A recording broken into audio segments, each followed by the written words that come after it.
तर आता पाहूयात मुंबई पुण्यातल्या टॉप 9 बातम्या। मुंबईमध्ये नाले सफाई गैरप्रकार करणाऱ्या कंत्राटदारांना 13 कोटींचा दंड। एआयच्या मदतीने पालिका प्रशासनाकडून कंत्राटदारांवर दंडात्मक कारवाई। मुंबईतील व्यावसायिक आस्थापनाच्या इमारतीच्या तळघरातील वाहनतळाचा गैरवापर होत असल्यास कारवाई होणार। मुंबई महापालिका आयुक्तांचा इशारा।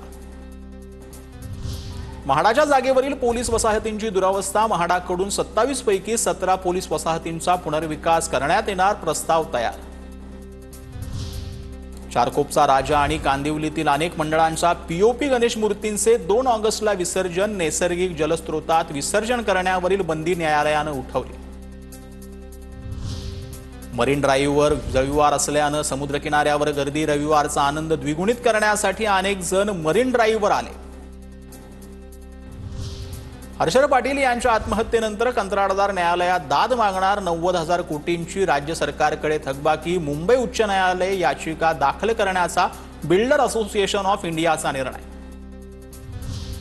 पुणे जिल्हा परिषदेच्या शाळेमध्ये परकीय भाषेचे धडे। पहिल्या टप्प्यात 100 शाळांमधील 100 शिक्षकांना जर्मन आणि फ्रेंच भाषेचे प्रशिक्षण दिले जाणार। जिल्हा परिषदेच्या सावित्रीबाई फुले पुणे विद्यापीठाबरोबर करार।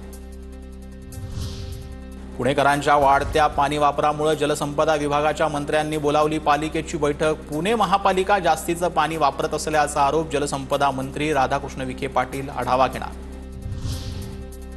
पुण्याच्या खडकवासला प्रकल्पातील 4ही धरणं 87% भरली। पुणेकरांची पाण्याची चिंता मिटली। पाणी पातळी वाढल्याने खडकवासलातून 1710 क्युसेक्सने पाण्याचा विसर्ग।